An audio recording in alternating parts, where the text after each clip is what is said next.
Today we're doing a video on the Trackless 14-foot rotary mower. All functions for a 14-foot rotary mower are the same for our 10-foot rotary mower.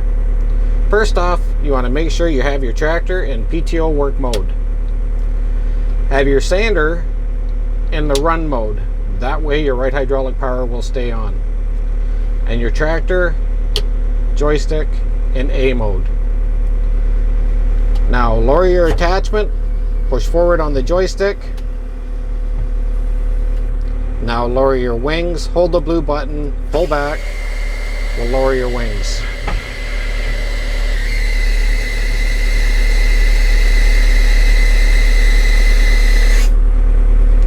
Float your main deck.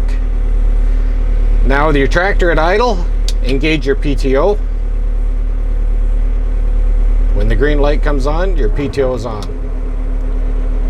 Engage your right hydraulic power and your left hydraulic power. Now, for some reason, you have to pick a wing up.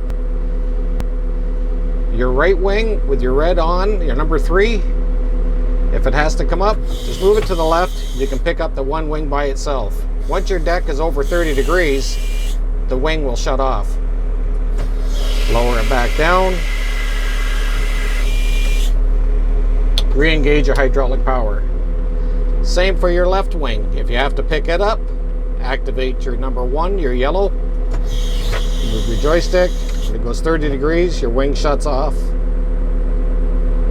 Lower it back down when you're past your obstacle.